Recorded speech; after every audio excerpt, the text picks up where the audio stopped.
All right, how are we doing? We are going to take a look at the sliding filament theory of muscle contraction. We're still in chapter 9. This is going to supplement the PowerPoint information that I've already provided, and hopefully you've had a chance to take a look at. The PowerPoint kind of outlined the actual steps and went into a little more detail than we're going to see here, but we're going to try to give this a little bit of a visual assistance as we try to wrap our heads around this sliding filament theory. Kind of a complicated physiological process, certainly the most complicated physiological process we've had so far in this course. So to set the table, we need to understand where we are. Remember, muscle contractions occurring very, very deep within the muscle fiber, within that kind of subunit of the muscle fiber that we call the myofibril. Now, I'm going to use my chain of markers here. If we thought of this entire length as a myofibril, this is a tube essentially running through the middle of the muscle fiber, and there would be lots of these on the inside of the muscle fiber. If we thought of this as the entire fibril, remember it's being divided into sections that we call sarcomeres.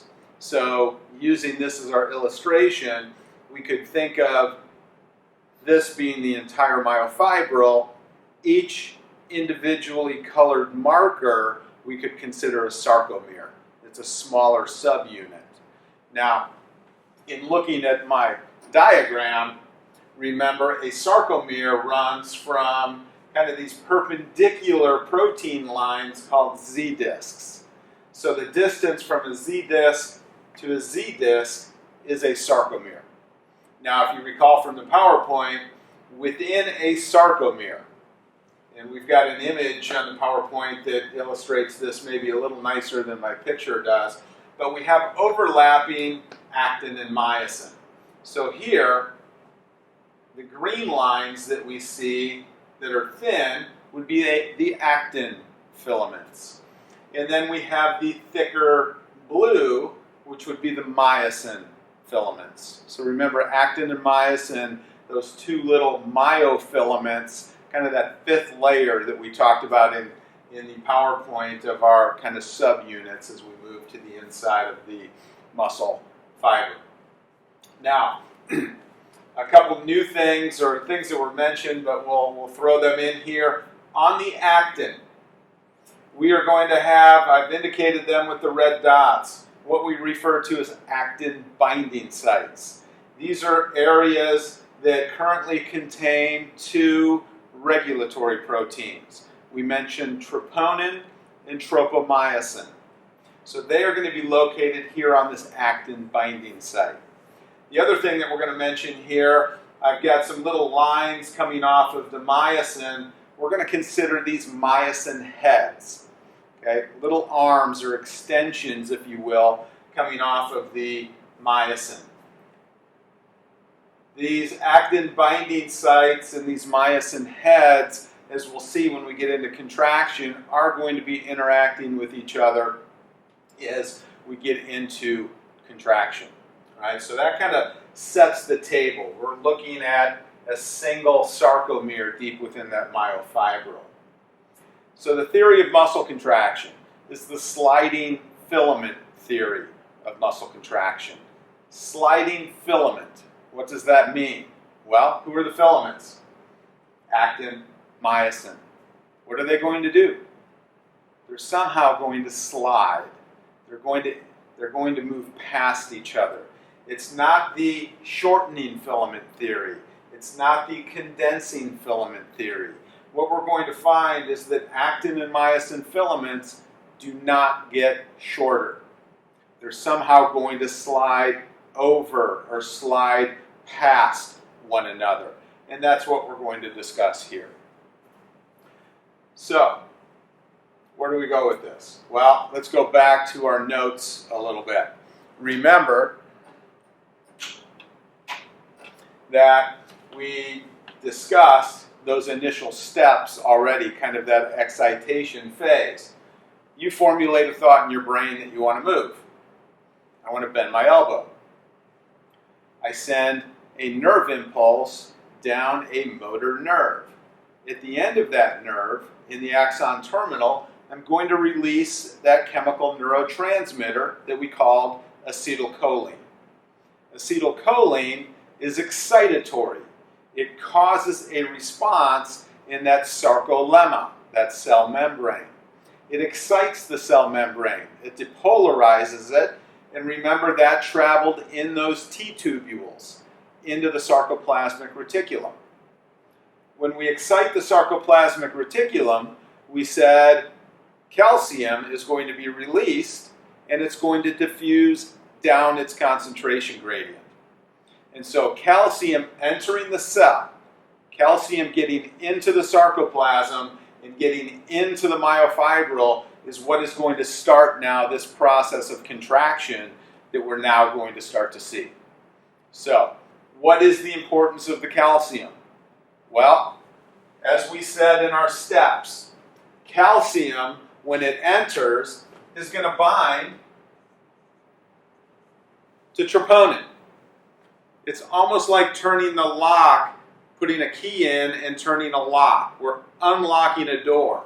Remember, in our resting condition, actin and myosin are not joined with each other. They're not connected in any way.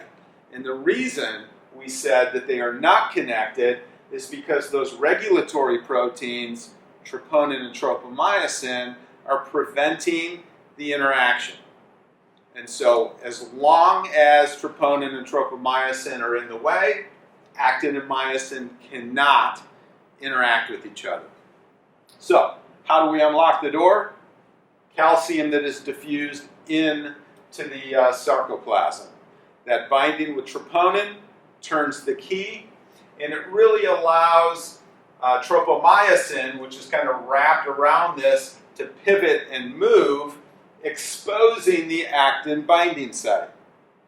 So myosin has been sitting here essentially waiting for those actin binding sites to be open. So what do you think is going to happen? I've been waiting. I'm myosin. I'm waiting for actin to present itself. Calcium comes in, pivots the troponin and tropomyosin, it's out of the way, and now myosin can reach out and grab on. I'm going to form what we call a cross bridge. A cross bridge is the connection between the myosin heads and that actin binding site. So again, in your notes, we talked about a cross bridge and that formation, what that is. Well, we're essentially saying myosin just reached out and grabbed onto actin. So what do you think that means? What do we have to have? We're talking about joining actin and myosin together. Well, in muscle contraction, there's one thing we haven't talked about yet, and that's ATP. How do we get the energy to form that cross bridge? ATP. Adenosine triphosphate is going to, the breakdown of it is going to yield the energy necessary to form a cross bridge. So now I've got a connection. But have I shortened? Has anything slid at this point? No. All I've done is establish a connection, which requires us to talk a little bit more about ATP. Because we know if I use ATP, when it breaks down into ADP and P, adenosine diphosphate and that third phosphate. So now I use my ATP to form my cross bridge. Now I've got this ADP and P left, and what's going to happen to it? We're going to release it. We're going to get rid of it. We don't need it. The release of the ADP and P is going to cause the next step, and that next step is what we refer to as a power stroke. A power stroke is a pivot of the myosin head. The myosin head, it's connected cross bridge, we're going to get a pivot, we're going to get a pull of that cross bridge. And in doing so, we are going to be pulling actin over the myosin. The myosin's reaching out, grabbing on, cross bridge. I get rid of the ADP and P and get a power stroke, and I have a slide. So I've pulled. Big deal. Cross bridge, pull. How far did I move? Not very far. Right? No different than if you go down to Tempe Town Lake and you put a boat in the water. You're going to be in a kayak or a canoe. I put my oars in the water and I pull. How far did I move? 3 feet. If I want to do it again, what do I have to do? I have to put my oars back in the water so I can stroke again. Same thing applies here. We get a power stroke, but now I need to do it again. I did not move very far. So what do? I let go. I recock. I reach further down the actin, and I grab on again. Well, what do you think it takes for me to recock? Let go, grab on. More ATP. I need new ATP to allow that to happen. And so I use that ATP to recock. I now have ADP and P that I'm going to eliminate, get rid of again. And in doing so, I get another power stroke. So this sliding that we're getting between actin and myosin are these myosin cross bridges forming, power stroking, recocking, power stroking. We're essentially rowing a boat.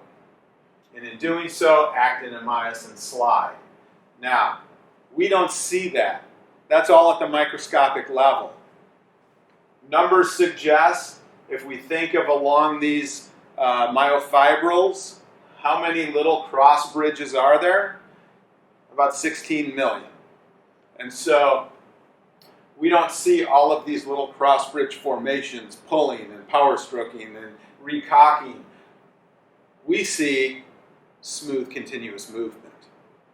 No different than if you were to watch a centipede walk. If you watch a centipede, if you just look at the centipede, what do you see? Smooth, continuous movement as it walks. If you look at each individual leg, is each leg on that centipede doing the exact same thing at the exact same time? No, they're not.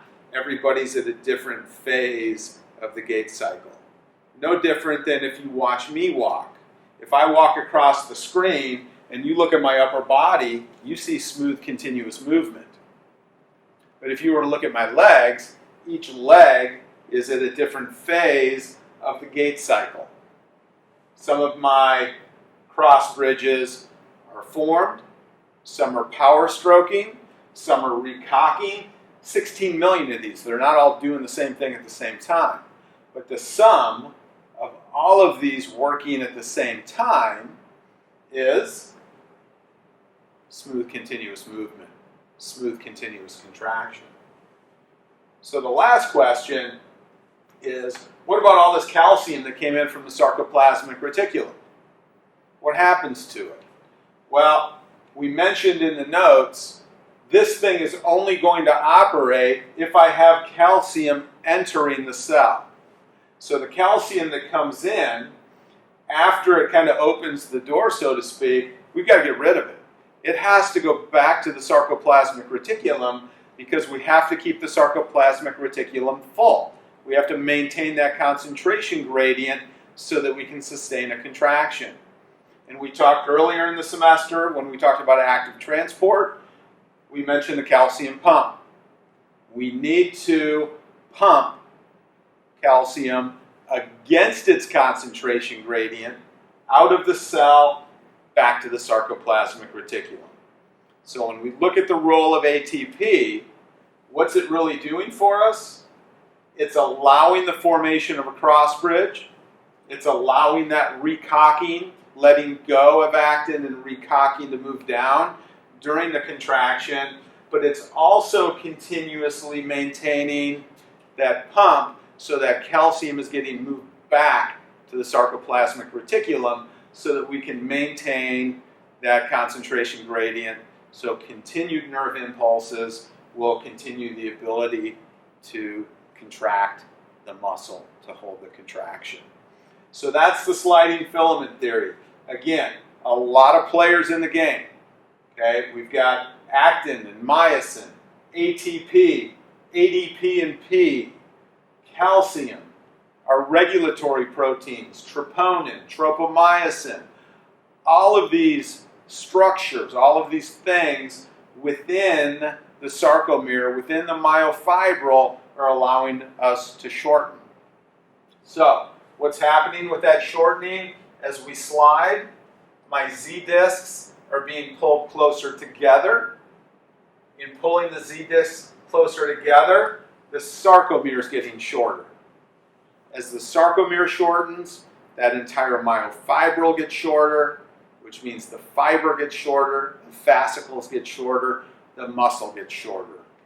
As the muscle gets shorter, we pull the origin and the insertion closer together, and we get movement. That's kind of the nuts and bolts of the sliding filament theory. And again, that complements what we saw in our PowerPoint slides, but this kind of gives it a little bit of a visual. So I hope that helps. So when we looked at the overhead that I've got on the board, or the diagram I have on the board, just the kind of the key to that, the thin green segments are going to be our thin actin filaments. The thicker blue kind of rectangles that we have are going to indicate the myosin filaments. And then I've got those red little dots that we put on the actin filaments representing our actin binding site. And remember, the actin binding site is going to be where we find these regulatory proteins, troponin and tropomyosin, that are serving as kind of the block preventing actin and myosin from actually forming a cross bridge. So again, with the muscle contraction, the first thing we're going to have to do is get rid of the troponin and tropomyosin. We've got to unlock that block, and that's what we're going to use calcium for. So